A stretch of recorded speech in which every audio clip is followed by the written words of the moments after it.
ya sean grandes templos como catedrales, enormes mezquitas o, por ejemplo, estadios de fútbol en los cuales el fervor de las masas del equipo vencedor y la tristeza y el dolor del equipo perdedor generan poderosas energías.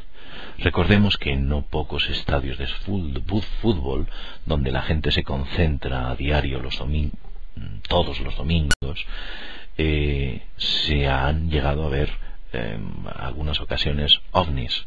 Esos ovnis o esos seres parece que están recogiendo algunas energías que a buen seguro los humanos emiten en esos lugares.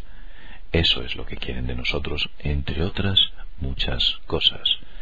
Pero principalmente la generación por parte de nuestro organismo de algún tipo de energía que única y exclusivamente se produce cuando existe exaltación. Y la exaltación del dolor es mucho más fácil de obtener que la exaltación de la alegría.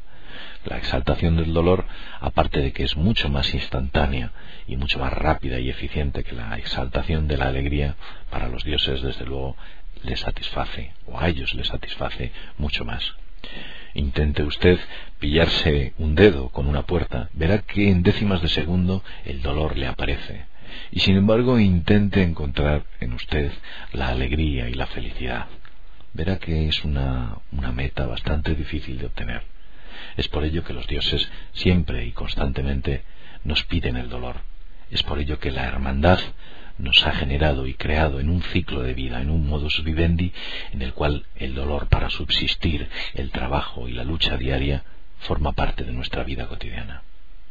Pero continuemos leyendo más párrafos. Aquí, Atienza hace referencia a lo que he estado hablando. Dice: una evidencia es común a esos lugares. Se refiere a los lugares de poder, o siempre a lo largo del tiempo o en un determinado instante más o menos prolongado en la historia. Han concentrado en un espacio concreto a una masa numerosa de humanidad doliente, llegada de muchos puntos de diversos sitios para exponer, lavar y proclamar sus máculas y para pedir el medio del dolor que les sea quitado los males del cuerpo y perdonados los males del espíritu. Innumerables legiones de tullidos y gente con terribles enfermedades acuden a esos sitios milagreros en los cuales se espera que se cure al doliente. Es una zona en la que se concentra el dolor, una zona en la que los dioses, o una zona de poder en la que los dioses satisfacen esa sed que, si no es de hambre, sí que podríamos definirla como una especie de necesidad, una necesidad que nosotros generamos. Continúa Atienza diciendo: traed con vosotros todo vuestro dolor y entregádmelo, en este párrafo. Y dice: lea quien lo desee los mensajes emitidos machaconamente por las apariciones y transmitidos por sus angelicales contactados. Allí está claramente expresado todo.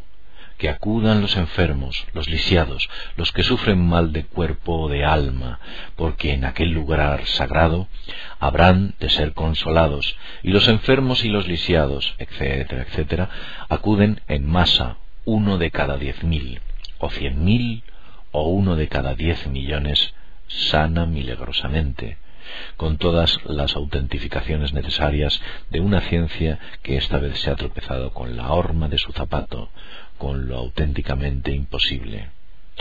Este tipo de sanaciones, posiblemente histéricas, obedezcan a algún tipo de autosugestión. Es por consiguiente que en esos lugares de poder, en esos lugares de milagro, de vez en cuando se produce una sanación que, como ya he dicho, obedece a la autosugestión. Entonces esa sanación se exalta, se mediatiza, y la gente continúa y aumenta el acceso a estos lugares de poder. La gente con problemas, tullidos, con dolores, con terribles enfermedades, esperando que el milagro se haga en ellos. Y sin embargo, lo que allí sucede es que se está produciendo una concentración de dolor para que con esas energías del dolor se alimenten, como ya he dicho antes, esos dioses. Otro párrafo en el cual dice Atienza: cada cosa en su sitio, dice todo menos admitir porque para eso nosotros somos la humanidad, la cúspide de la evolución natural, o al menos eso nos hemos creído, que hay o que puede haber entidades que viven en una conciencia dimensional superior a la nuestra y que, sin que nosotros tengamos la menor posibilidad de detectarlas, a menos que ellas consientan o provoquen la detección, conviven en nuestro mundo y con nosotros lo mismo que nosotros convivimos con las ovejas, los cerdos, las vacas o las orugas sederas, y, para más exactitud, haciendo con nosotros exactamente las mismas cosas que nosotros hacemos con los animales o con los vegetales de los que nos servimos y nos nutrimos. Y continúa diciendo, he dicho nutrimos, y la palabra puede parecer incluso un poco o un mucho caníbal o vampírica. Y no es que yo vaya ahora a negar que lo sea y rasgarme las túnicas para afirmar que digo donde digo Diego. Veladamente o incluso claramente nos está diciendo el autor que alguien se estará nutriendo de nosotros, como nosotros nos nutrimos de los inferiores. Esto es una especie de proceso evolutivo. Quizás para los animales, como decía Icke en el comienzo de El Gran Secreto, para las vacas que pastan en el campo, es muy difícil percibir que ese camión que se lleva a sus vecinas, a sus vacas compañeras, no se las lleva de excursión o no se las lleva a prados mejores. Sería muy difícil concebir para esas vacas que se las llevan a un matadero donde serán degolladas. Es muy difícil concebir para esas vacas que el granjero o el vaquero que las está cuidando lo hace sencillamente para que posteriormente sean sacrificadas y sirvan de alimento para los hombres. Este tipo de comprensión o entendimiento, como ejemplo, podría servir para las entidades superiores. Quizás ellos nos utilicen como alimento, pero de otra forma a lo que nosotros podamos entender. De todo esto ya he hablado antes. El que tenga oídos que entienda. El que tenga oídos que oiga. Y el que quiera entender que entienda. Es lo que trato de decir. Pero continuemos leyendo.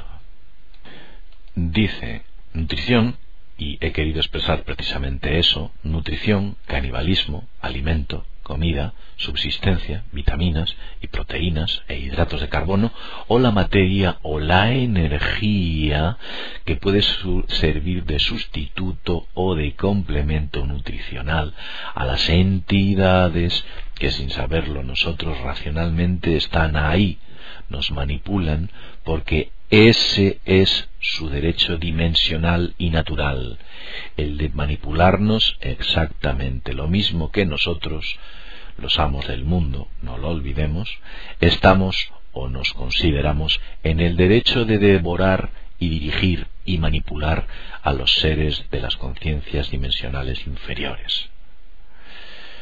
Aquí termina el párrafo afirmando lo que antes he dicho y crea un claro paralelismo entre nosotros y los seres inferiores y esas entidades a las que yo llamo la hermandad, que desde luego hacen con nosotros. Sigamos adelante. En este párrafo, qué duda cabe que Icke no leyó a Atienza, y Atienza no pudo leer a Icke sencillamente por una cuestión temporal. Las obras de Icke son 20 años después de este libro, y sospecho que Icke no tuvo acceso a la lectura de este párrafo. Pero desde luego el paralelismo que existe entre las obras de Freiseudo, Icke y otros autores y lo que aquí plantea Atienza